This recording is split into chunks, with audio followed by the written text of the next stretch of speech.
I'm asking them questions with decimal points, scientific notation. I'm asking them questions with prefixes like milli and centi and all these other prefixes. In engineering school, they would ask the question in miles an hour, and they want the answer in meters per second. So I'm like a walking dictionary of all these, all these conversion factors.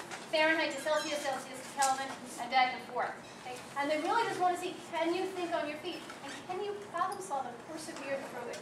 And that's really what they're looking for. Because building your GPA is harder in engineering school than probably most other, if not all other majors. It's just hard to build it. Okay? But there's a lot of other benefits. So here I have something like, I don't know, an oven mitt, learning by fire, and then stepping on their foot. So. What this represents is a study that was done out in California of young children, and it's actually called the marshmallow effect. The idea was they took very young children, like 4 or 5 years old, and they said to them, if you can wait 15 minutes, I'll give you a second marshmallow. They followed the kids who were able to wait, and of course the kids who weren't able to, and they found that the kids who had that self-discipline did better. And they don't just mean did better like made more money, they did better, they really were able to have that self-control and self-discipline that's so important in so many areas of life, in academics, in athletics, in relationships, in finance. So having that self-awareness and self-discipline that engineering school builds, and not just even self-awareness psychologically, but just how do you think about things and being aware of your thinking process. So that was something else that I thought was important to mention of how engineering school can build that psychological perspective. Here are some web resources. Collegeboard.com has the free SAT question of the day that I used last year to learn my grammar, and from CAB. JMAP is a great resource for regions. And then some of these other ones are success factors and success principles that are helpful in education and in life in general. I only have a few more. I will hand these out at the end. What this is my undergraduate institution put on their website the objectives and outcomes that they wanted for students. Okay? And I'm just going to read a few of them to you, and then I'll make this available to all of you. Oh, God bless you. It has things on here like they want, the main things that they say are well-rounded graduates that are ready for work and ready for change. And in electrical engineering specifically, only the first 5 are technical. Knowledge of math and science, conducting experiments, designing systems, and then function independently and on teams. It's not technical. Ability to identify and solve engineering problems. Okay, that was technical. Ethical and safety considerations, communicating effectively, the role of science in society, lifelong learning. So there's a lot of other benefits that come out of engineering school besides just circuit theory or structures or whatever other discipline you may take. So I'm going to make those available to you guys. So engineering school builds perspective. It builds all these different things. Teamwork.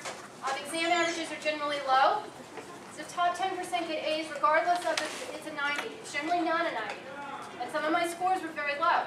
But you're always being compared to everybody else. And everyone's very free at sharing what you get, Okay? And even so, we would sometimes study with people who are much smarter than us, or vice versa. Yes, it's human. Also, in engineering school, often don't they give curves on tests? All the time. All the time? That's how I did it. Yeah. So even if you get like 60, or that's 60 is an A. 60 can be an A. Seriously. Right, Professor Sagan? Can a 60 sometimes be an A on a test? I'll tell you, I was in a course, I had a 13 average, and as near as I can tell, 39 was an A. So all that high school scale of the A's and the 90s, just like throw that out. Just throw it out, okay?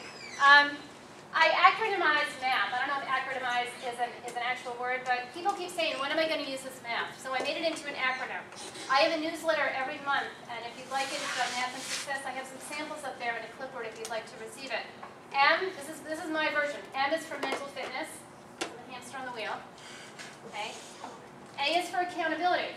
So if you can learn to do your math homework every night, you can learn the habit of accountability. So here I have a time and a food scale.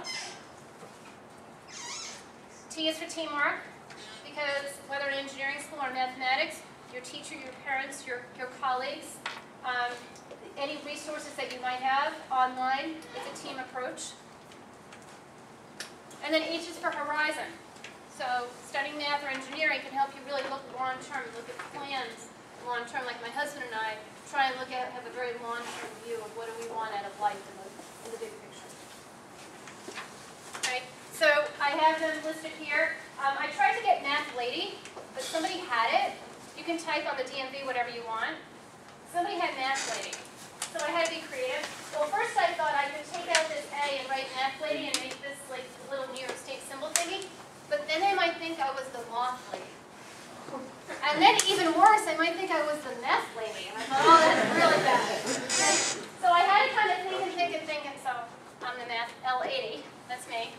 And I started doing this with students. It's actually not the best picture. I started doing this with students a few years ago called the Teach Back Method, where the students do the review session. And the idea is I give each group a different set of problems, and then they present. Well, I'm sure these students wanted brownie points, but one of the groups wrote math equals awesomeness. You can't do any better than that. Okay. So if you'd like the newsletter and look at any of the materials, please come up. And thank you for your time. Good luck with your program.